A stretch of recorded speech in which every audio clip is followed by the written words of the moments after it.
when people start to come to a spiritual life, it's not usually why they don't come to it because of the reason they think they come. They think, oh, I'm in pain. I just broke up with my boyfriend. Da da da da.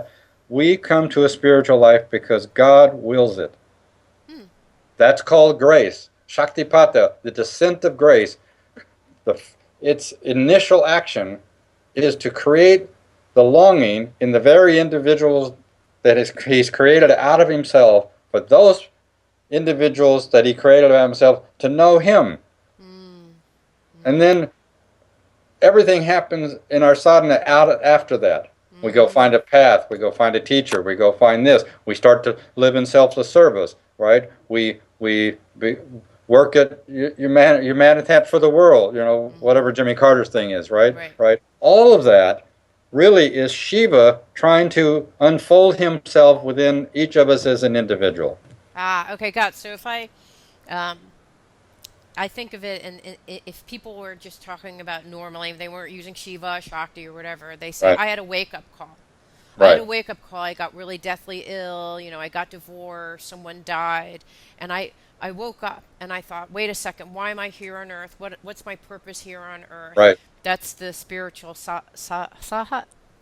sadhana. That's That, the that call of the that's spiritual that's that practice. longing awakening in us, and we all want to think of these awakenings as the angels descend, the fairy dust is there, the cloud, the sky is parting, Yeah. the rainbows come out.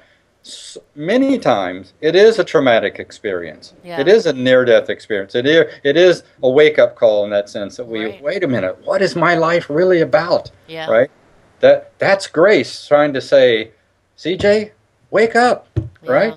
What Yeah. we do with that is our own free will. Our Mm. response to grace has to be our sadhana.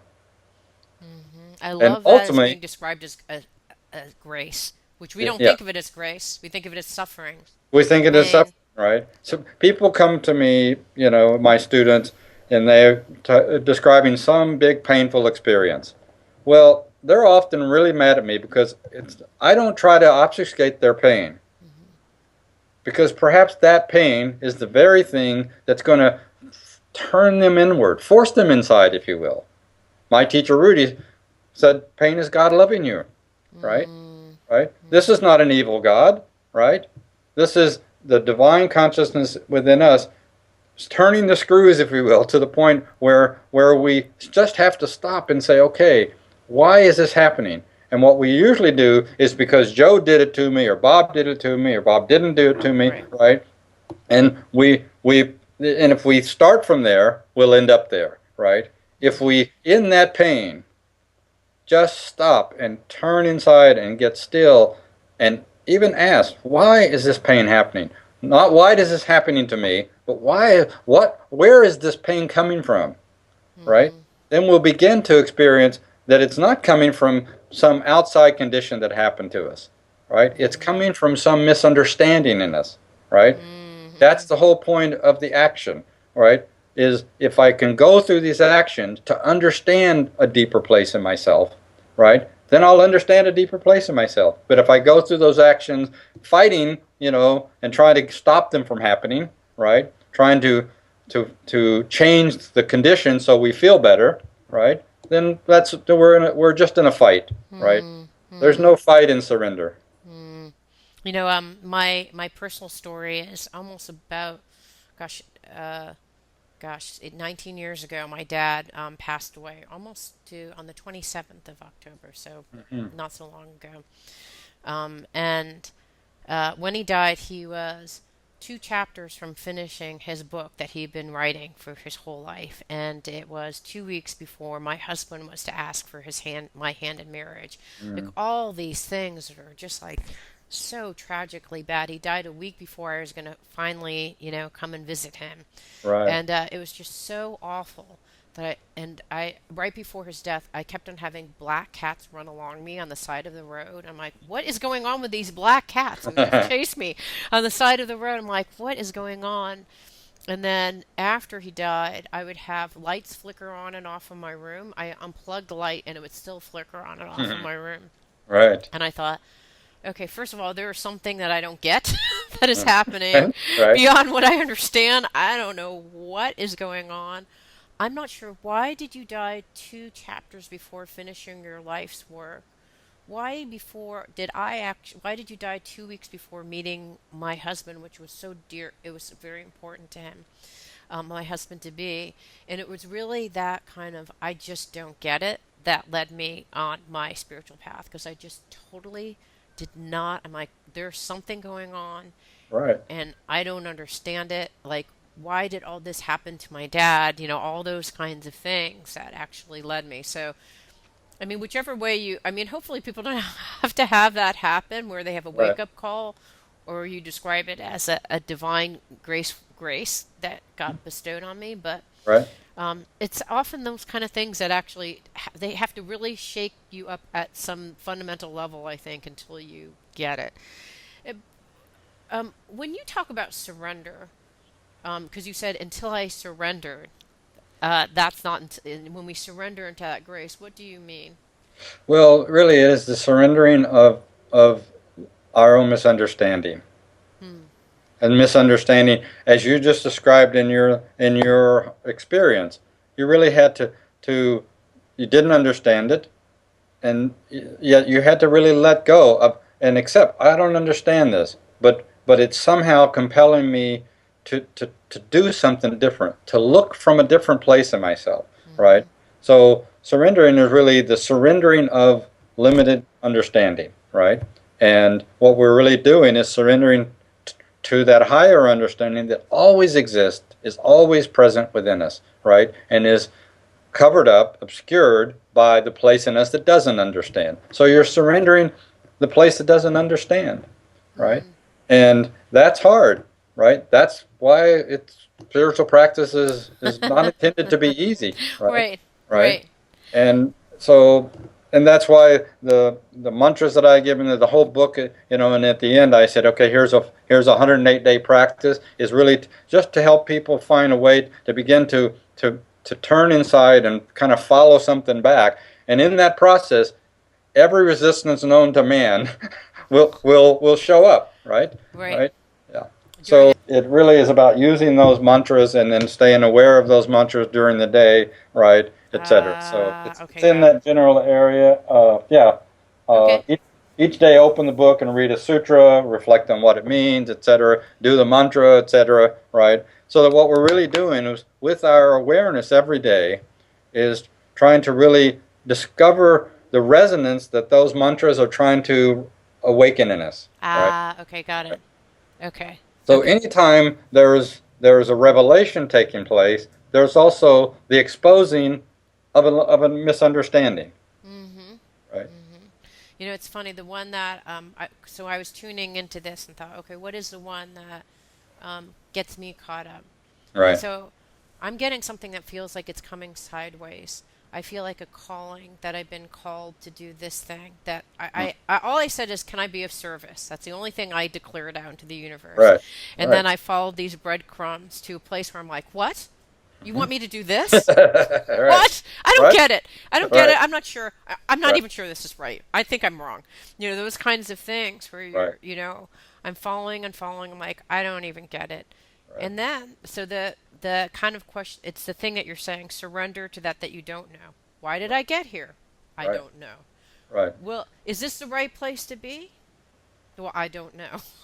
There's no wrong place to be if we're growing, to use that term, Hmm. if whatever we're doing is part of the uh, revelation of discovering ourself, then that's why it doesn't make a difference what we do in this world, Even right? if it could even if it doesn't manifest into anything. Exactly. Yes, right. Because what we do in the world is only peripherally important to why we're doing what we do in the world, right? Wait, say that again. What we do in the world is only peripherally important to why we're doing what we're doing in the world. And if we're doing in the world in order to know God, right, then we're a janitor, we're a guru, we're a TV host, we're whatever, Right. right?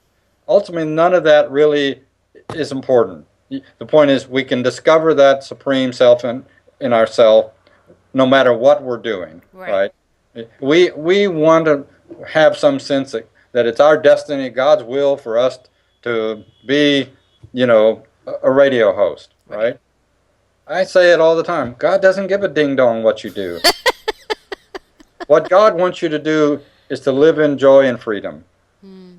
Those powers that we talked about of will, knowledge, and action. Well, Mm-hmm. there's 5 powers. The first is the power of consciousness itself. Mm-hmm. Consciousness is awareness, and it's also a power. Mm-hmm.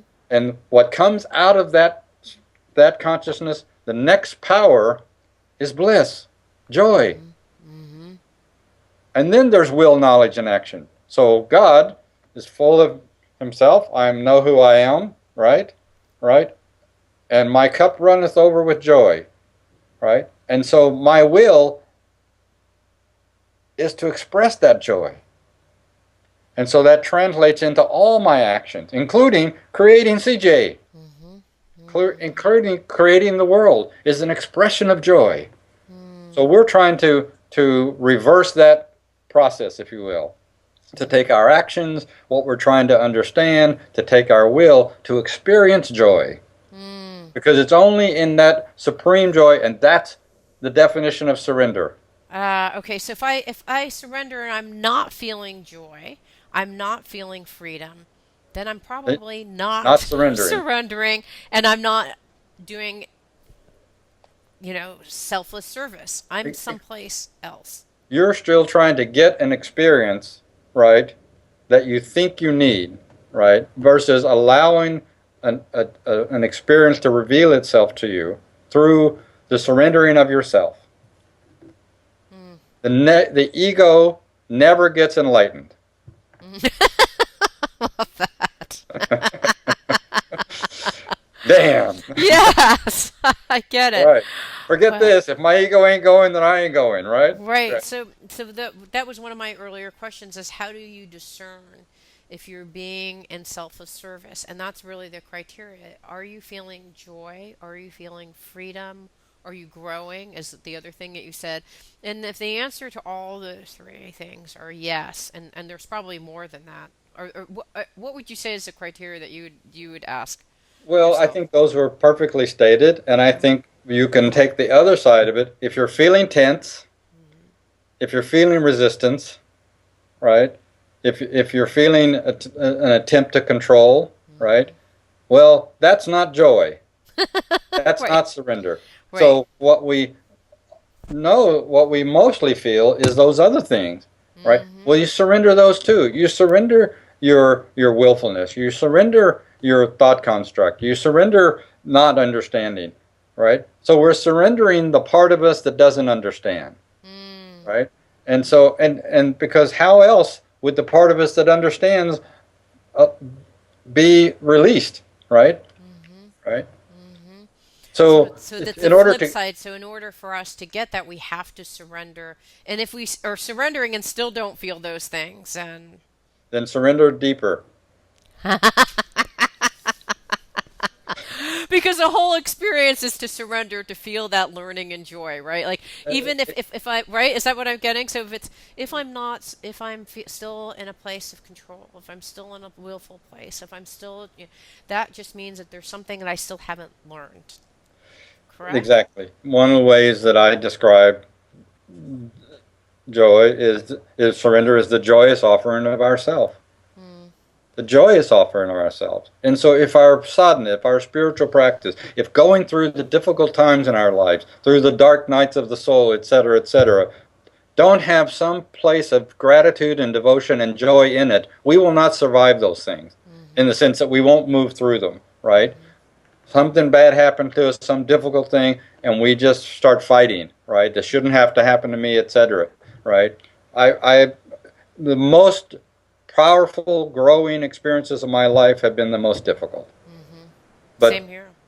and for everybody, if we're Right. really honest, but Right. we don't really learn and grow and really free ourselves from a certain level of awareness if we don't have the joy of saying, "May I have another, please?" Right?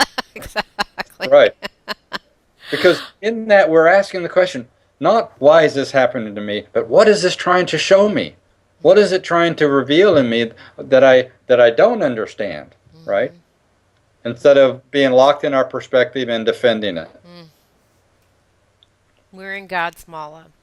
The Seva Sutras. Right. Thank you so much for being here, Nadiji. Thank you so much. My Blessings to pleasure to you. be Thank here. you. Blessings Thank to you. all. Yes, thank you Thank very you. much. Thanks, everyone. We'll talk to you next week. Tell us your website if people want to get to your website too. It's trikashala.com. Okay. TRIKASHALA.com. Okay, great. And then there's meditations on there. You've written several books. That's Yeah, on the there as number of well. books. There's access to different meditation. We do different kind of retreats and immersions and stuff. So yeah, if they go there, and there's obviously a description of our practice and that sort of thing. Yeah, great. Thank you so much. Thank you Rebel, again. everyone. Have a great week. It means so much to me that you're listening to the show. Would love your support in any way by giving me comments below, or to subscribe to the show, or share the show with friends. Thank you again for your support. Love and blessings.